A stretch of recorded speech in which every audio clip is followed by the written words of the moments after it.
Hello students, welcome back to my channel, your channel Puneet sir की पाठशाला। और आज बात करने वाले हैं एक बहुत ही इंपॉर्टेंट लेक्चर की। जी हां, इसके पहले क्लास 10th का चैप्टर नंबर 1 रियल नंबर का हम लोगों ने लेक्चर नंबर 8 देखा था, जिसमें हमने 1.1 खूबसूरती से समाप्त कर दी थी। और आज बारी है 1.2 के एक क्वेश्चन की, लेकिन उसके पहले उसके बारे में थोड़ी थोड़ी बेसिक जानकारी मैं देना चाहता हूं। तो आप बिल्कुल तैयार हो जाएं, अपनी कॉपी और पेन निकाल लें और बिना देरी किए इस लेक्चर को शुरू करते हैं। तो आज का जो हमारा मेन गोल होगा वो यह होगा कि हम यह समझ लें कि √2 जो है वो एक इर्रेशनल नंबर है। हालांकि हमको पता चला जब हमने इसका रूट निकाला by long division method, class 8 जो हमने स्क्वायर एंड स्क्वायर रूट में पढ़ा था, लेकिन बाद में इसको यह प्रूफ करा गया कि भैया √2 वाकई में एक इर्रेशनल नंबर है। तो वही क्वेश्चन आपके सामने भी अराइज होता है। अब इसके पहले हम √2 को इर्रेशनल प्रूफ करें, आपको एक या दो चीजें आपको बहुत अच्छे से समझनी है। सबसे पहली चीज क्या है?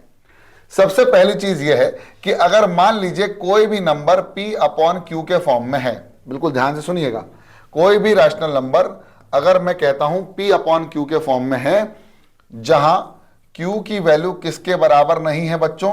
0 के बराबर नहीं है। और जब Q की वैल्यू 0 के बराबर नहीं है तो P and Q can be any integer. क्या है? Can be any integer. Can be any integer. इसका मतलब यह होता है कि P और Q कोई सा भी इंटीजर हो सकता है। मान लीजिए मैंने कहा 4/12। क्या कहा मैंने? 4/12। तो 4 भी एक इंटीजर है और 12 भी एक इंटीजर है। तो अगर मैं इसको देखूं तो ये मेरे पास जो है ये सिंपलेस्ट फॉर्म में नहीं है। किस फॉर्म में नहीं है? सिंपलेस्ट फॉर्म में नहीं है। यानी रैशनल नंबर को मैं कंसीडर करूंगा जब भी मैं किसी रैशनल नंबर को P/Q के फॉर्म में लिख रहा हूं या A/B के फॉर्म में लिख रहा हूं, तो ये ऑलरेडी अंडरस्टूड हो जाएगा कि ये A और B सिंपलेस्ट फॉर्म में है। इसका मतलब अगर मैं कहूं कि 4 1 जा 4, 4 3 जा 12, इसका मतलब 1/3 कैन बी इक्वल टू 4/12 या is equal to 4/12 and they are called equivalent rational number. बात समझ में आ रही है आपको? इसका मतलब यह है कि 4 और 12 के कॉमन फैक्टर्स थे। 4 और 12 के कॉमन फैक्टर कौन थे? 4। और 4 1 जा 4, 4 3 जा 12, तो 3 बार गया यानी 1/3 बचा। अब ये 1/3 मैं आगे फर्दर डिवाइड नहीं कर सकता। बोलो हाँ या ना? कर सकता हूं क्या डिवाइड? जल्दी बताओ। नहीं कर सकता ना।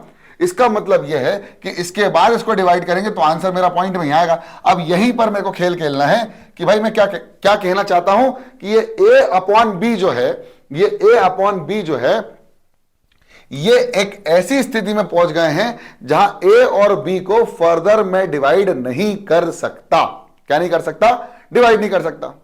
इसका मतलब क्या निकलता है? इसका मतलब निकलता है कि A एंड B, क्या बोल रहा हूं मैं? A and B have no common factor.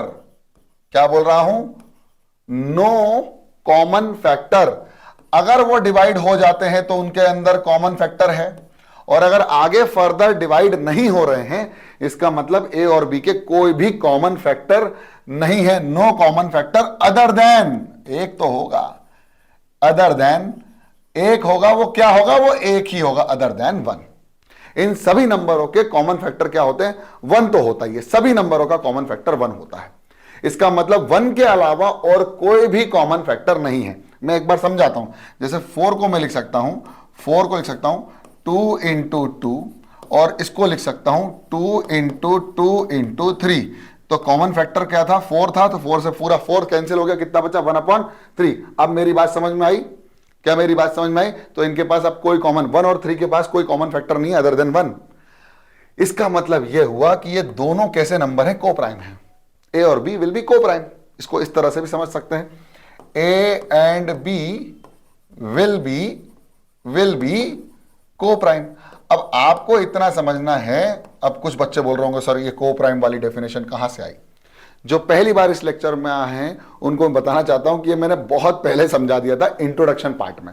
Prime number क्या होते हैं, को प्राइम नंबर क्या होते हैं, वो आपको समझना पड़ेगा। एलसीएम क्या होता है, मैंने इतने बेसिक लेवल तक गया था कि एलसीएम का मतलब तब समझाया था, उसके बाद प्राइम फैक्टराइजेशन मेथड समझाया था। तो अब ए और बी को प्राइम है। अब कुछ बच्चों को जो ये स्टेटमेंट समझ में नहीं आ रही, ये भी स्टेटमेंट समझ में नहीं आ रही है। इसका मतलब ये है कि अगर ए और बी को मैं फर्दर डिवाइड करने की कोशिश करूंगा तो पॉइंट में आंसर आएगा, यानी ये दोनों एक दूसरे से डिवाइड नहीं हो पाएंगे, यानी इनके कोई भी कॉमन फैक्टर नहीं है अदर देन 1। इतनी बात पिक्चर क्लियर हो गई। अब हमको करना है कि √2 को कैसे इररेशनल प्रूफ करें। तो पहली थिंग आपने ये कर ली, बहुत बढ़िया। अब दूसरी थिंग आपको जो करनी है वो करनी है एक बहुत इंपॉर्टेंट फंडामेंटल थ्योरम, और वो फंडामेंटल थ्योरम है the fundamental theorem of arithmetic integer. अब अगर आपको वो पहली चीज समझ में आ गई, ए और बी के कोई कॉमन फैक्टर नहीं है अदर देन 1, और अगर ये समझ में आ गई तो आप √2 को इररेशनल प्रूफ कर देंगे। यानी उसके बाद किसी भी रूट वाले नंबर को, यानी कोई भी एक ऐसा नॉन परफेक्ट स्क्वायर जो रूट के अंतर्गत आ रहा है, उसको आप इररेशनल नंबर बहुत आसानी से प्रूफ कर सकते हैं। अब ये क्या कहती है fundamental theorem of integer, arithmetic integer क्या कहती है वो सुनो। फॉर एग्जाम्पल, मेरे पास कोई एक इंटीजर है, मैंने कहा ये पॉजिटिव इंटीजर है, मैंने क्या कहा उसको ए, ठीक है। अगर मैं ए को रिप्रेजेंट करने की कोशिश करूं तो मैं, जैसे फॉर एग्जांपल 12 की बात करते हैं, एग्जांपल से समझते हैं, क्योंकि यहां पर क्या है सब वेरिएबल से खेलेंगे ना, तो कछु दिमाग में पल्ले नहीं पड़ोगे, ठीक है। चलो ठीक है, तो देखते हैं। तो मैंने कहा 12 है। अब मेरे पास एक नंबर है ए, मैंने कहा 2 6 12, 2 6 12, 2 3 6 और 3 1 3। तो इसके जो प्राइम फैक्टर्स निकले हैं वो निकले हैं 2 × 2 × 3, किसके निकले 12 के। ऐसे ही एक कोई नंबर है तो इसके प्राइम फैक्टर्स कौन निकलेंगे, एक निकलेगा P, एक निकलेगा Q। यानी मैं कहूं कि इसको प्राइम फैक्टर्स के मल्टीप्लिकेशन में लिखो या उसकी पावर में लिखो तो मैं लिख दूंगा P × Q × R। जरूरी नहीं है, ध्यान से सुनना, जरूरी नहीं है, फिर से बोल रहा हूं, जरूरी नहीं है कि ये P और Q अलग अलग होंगे। जैसे आप देख रहे हो 2 और 2 दोनों सेम है ना, ठीक है, बात समझ में आ गई, बहुत बढ़िया। अब एक चीज ध्यान रखो, जब भी मैंने 12 को प्राइम फैक्टर्स के फॉर्म में लिखा है, इसका मतलब 2 × 2 × 3 लिखा है, तो इन दोनों का मल्टीप्लिकेशन जब डिवाइड किया जाएगा तो वो भी कंप्लीटली डिविजिबल होगा। इन दोनों का मल्टीप्लिकेशन यानी 6 से डिवाइड किया जाएगा तो भी कंप्लीटली डिविजिबल होगा। इनको इंडिविजुअली 12 से डिवाइड किया जाएगा तो भी कंप्लीटली डिविजिबल होगा।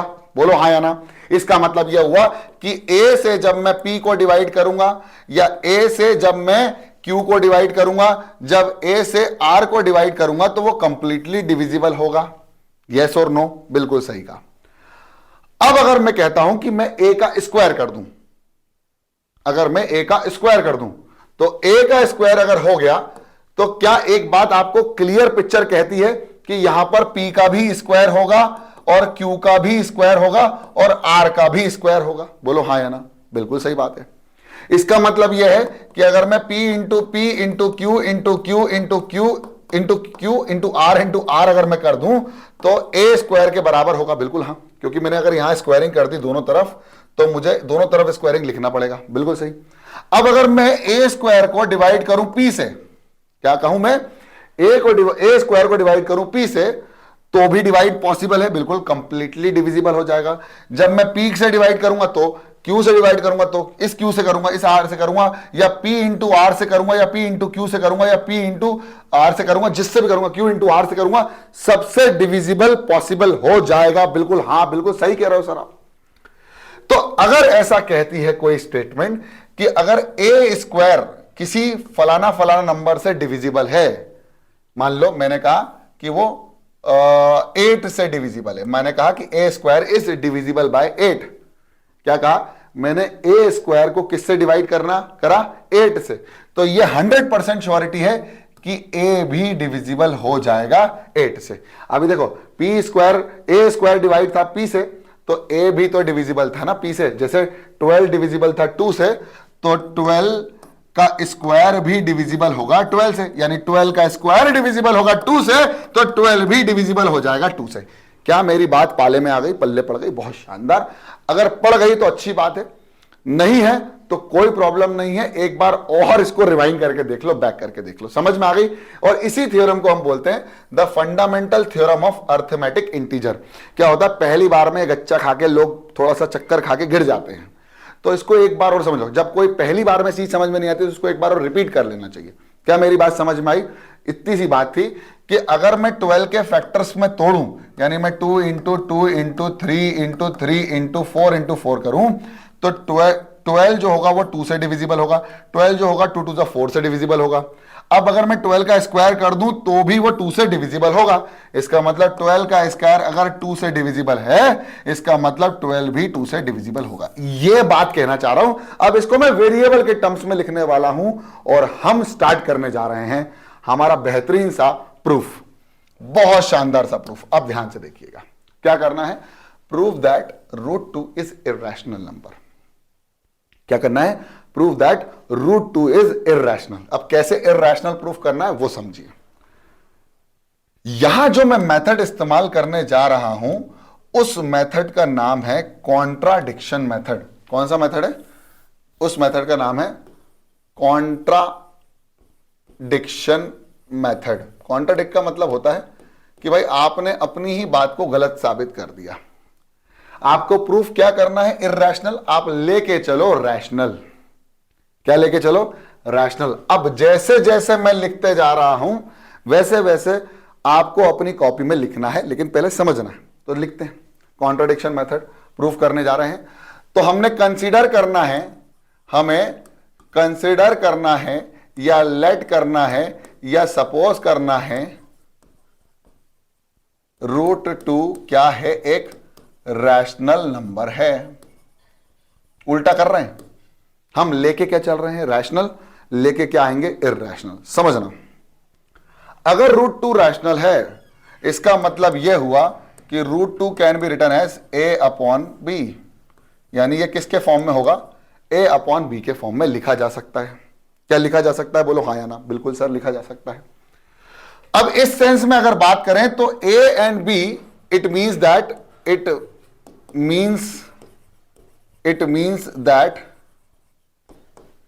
a and b does not have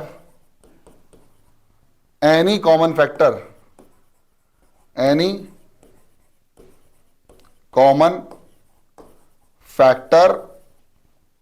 other than 1,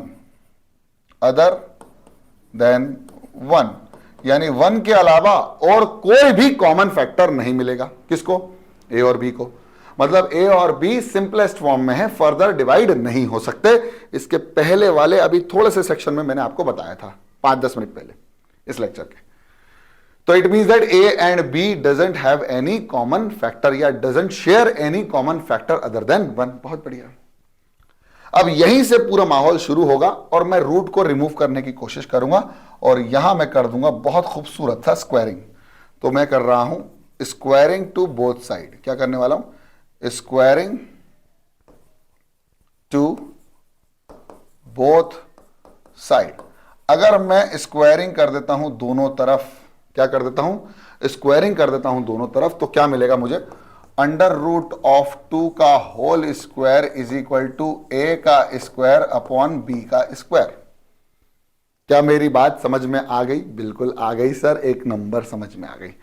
यह बात ध्यान रखना कि a और b आपस में कोई कॉमन फैक्टर शेयर नहीं कर सकते अदर देन 1। इसका मतलब a स्क्वायर और b स्क्वायर भी कोई कॉमन फैक्टर शेयर नहीं कर सकते अदर देन 1। शानदार, ठीक है, समझ में आ गया। अब जब स्क्वायर करा तो मुझे क्या मिला? 2 is equal to a square upon b square. क्या मिला? 2 is equal to a square upon b square. ठीक है, बहुत बढ़िया। और जब ऐसा मिला तो हमने क्या कहा? हमने कहा b स्क्वायर की वैल्यू निकालो जरा, तो आ जाएगी a स्क्वायर अपॉन 2। क्या आ जाएगी? b स्क्वायर की वैल्यू a स्क्वायर अपॉन 2। आ जाएगी कि नहीं आ जाएगी? बिल्कुल आ जाएगी सर। अब ये स्टेटमेंट अपने आप में बहुत कुछ बोल रही है, क्योंकि मैंने आपको अभी फंडामेंटल थ्योरम बताई थी, fundamental theorem of arithmetic integer, कि अगर कोई नंबर a स्क्वायर से डिविजिबल है तो वो a से भी डिविजिबल होगा। बताया था कि नहीं बताया था? बिल्कुल सर, बताया था। तो यहां पर चेक करो, जब मैं ए स्क्वायर को डिवाइड कर रहा हूं 2 से, तो मुझे कोई पॉइंट में आंसर नहीं मिल रहा है। मैंने अभी बताया था कि मुझे यहां पर कोई भी पॉइंट में आंसर नहीं है, सब रैशनल नंबर है। तो बी भी एक इंटीजर है और ए भी एक इंटीजर है, पॉजिटिव इंटीजर मान रहा हूं। मतलब ए स्क्वायर को 2 ने कंप्लीटली डिवाइड कर दिया, तभी तो जाके बी स्क्वायर मिला। मिला कि नहीं मिला? यस। तो यस हम कह सकते हैं A square is completely divisible by 2। बोलो हाँ है ना, क्योंकि ए और बी आपस में कोई भी कॉमन फैक्टर शेयर नहीं कर रहे थे।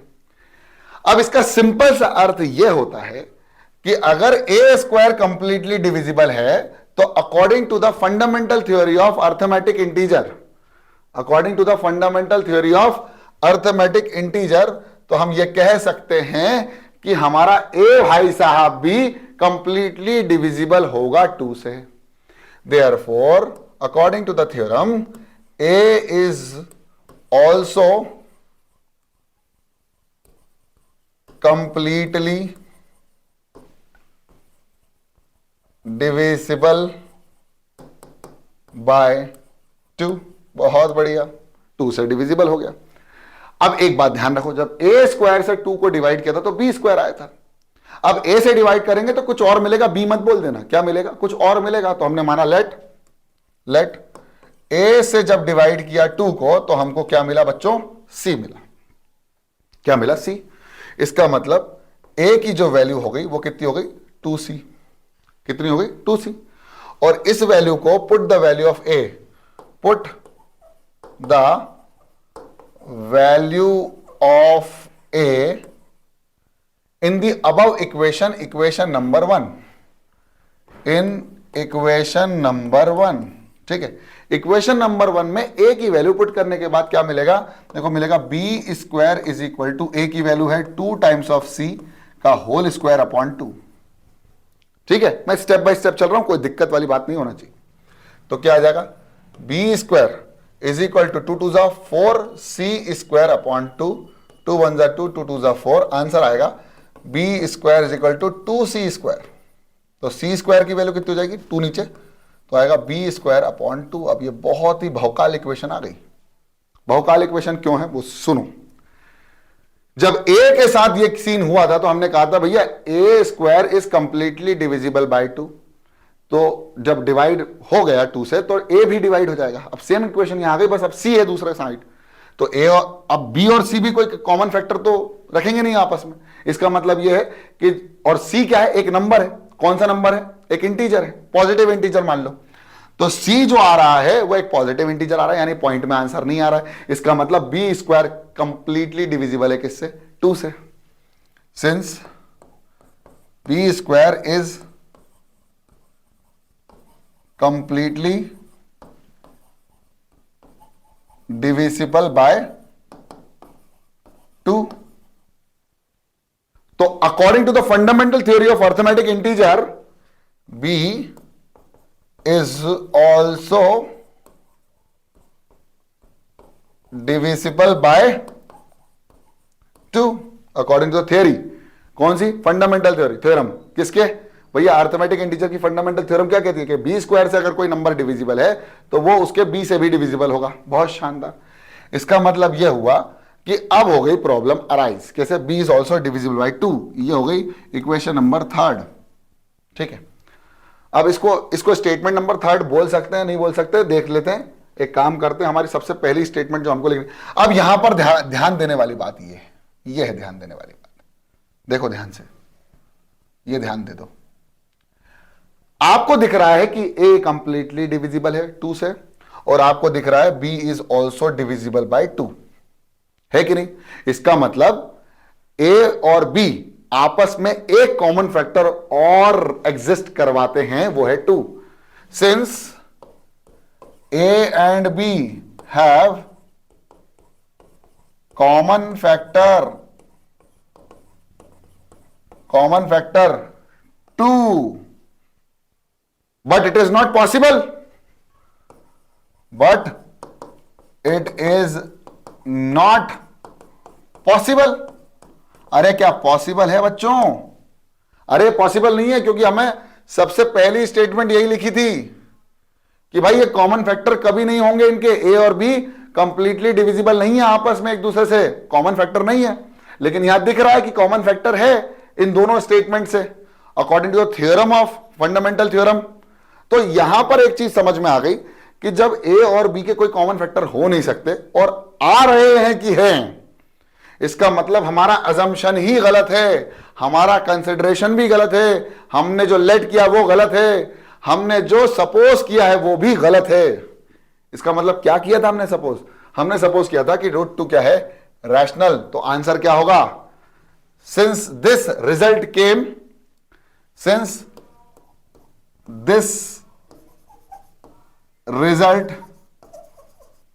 केम because of our wrong assumption, हमारे गलत assumption से ये रिजल्ट आया है। तो रिजल्ट क्या आना चाहिए? रिजल्ट आना चाहिए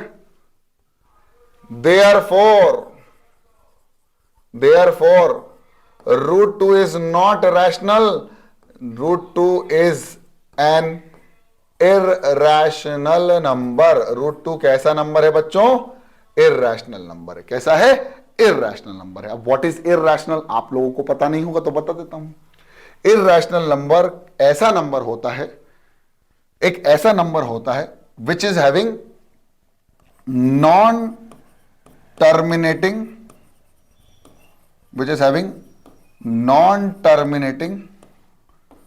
and non repeating decimal expansion, non terminating and non repeating decimal expansion। क्या? एक नॉन टर्मिनेटिंग और नॉन रिपीटिंग डेसिमल एक्सपेंशन, जैसे 0.10 100 100 10000 एंड सो ऑन, ये नंबर इररेशनल कहलाता है। Pi is also an irrational number, root 2 is also an irrational number, root 3 is also an irrational number, root 4 is also not a rational number, irrational number, it is a rational number. क्यों sir? Root 4 को हम लिख सकते हैं 2 into 2 और 2 बाहर आ गया तो क्या बना? 2।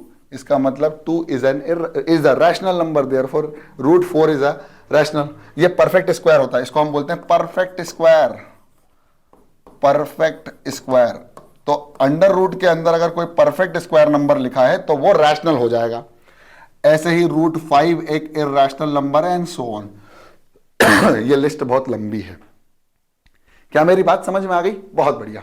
अब आते हैं एक इंपॉर्टेंट क्वेश्चन पे, जो कि है एक्सरसाइज 1.2 का आई गेस क्वेश्चन नंबर 1, जिसमें आपको यह प्रूफ करना है कि रूट 5 भी एक इररेशनल नंबर है।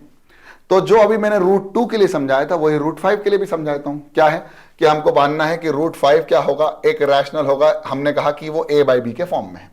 हमने स्क्वायरिंग कर दी तो आ गया 5 is equal to a square upon b square. तो जब हमने बी स्क्वायर की वैल्यू निकाली तो हमको मिला ए स्क्वायर अपॉन 5। अब हमने देखा कि जब ए स्क्वायर 5 से कंप्लीटली डिविजिबल है तो ए से भी कंप्लीटली डिविजिबल होगा, तो A is also divisible by 5। a is also divisible by 5। ठीक है, अब बात समझ में ये आई कि जब a से डिविजिबल है तो a अपॉन 5 की वैल्यू कुछ c के बराबर होगी। a अपॉन 5 की वैल्यू कुछ c के बराबर होगी, तो a की वैल्यू कितनी हो जाएगी मेरे प्यारे बच्चों? 5c। पुट करी वैल्यू तो b square is equal to 5c का होल स्क्वायर अपॉन 5। 5 5 जा 25c स्क्वायर अपॉन 5, 1 जा 5 5 5 जा 25, b square upon 5 is equal to c square. अब यहां पर एक चीज और समझ में आ रही है कि b स्क्वायर भी 5 से डिविजिबल है, और जब b स्क्वायर 5 से डिविजिबल है तो b भी 5 से डिविजिबल होगा। तो बस यहां पर b is also divisible by 5। अब जब a और b दोनों ही 5 से डिविजिबल हैं, इसका मतलब यह है कि a and b shares a common factor other than 1, that is 5। Therefore it is not possible. Therefore root 5 is an irrational number। कैसा नंबर है ये? इरैशनल नंबर है। इसका मतलब यह हुआ कि ये पूरा क्वेश्चन किस आधार पे हो जाएगा खेल? भैया √2 की जगह √5 लिख दो, √2 की जगह √5 लिख दो, √2 की जगह √5 लिख दो, 2 की जगह 5 लिख दो, 2 की जगह 5 लिख दो, 2 की जगह 5 लिख दो, 2 की जगह 5 लिख दो, और 4 की जगह 25 लिख दो। फिर 2 की जगह 5 लिख दो, 2 की हर जगह 2 की जगह 5 लिख दो, और यहां 4 की जगह 25 लिख दो। पूरा खेल ऐसा का ऐसा ही चलेगा। एंड में √2 की जगह √5 लिख दो। Is an irrational number. क्या मेरी बात पाले में आ गई? अब ऐसे ही √3, √7, √8, आप कितने भी नंबर इस फॉर्मूला, इस मेथड के अकॉर्डिंग आप कितने भी नंबरों को इरैशनल प्रूफ कर सकते हो। समझ में आ गया? तो इस लेक्चर में इतना ही। जल्दी से इसको छाप लो, दिमाग में तो छप गया है, कॉपी में भी छाप लो।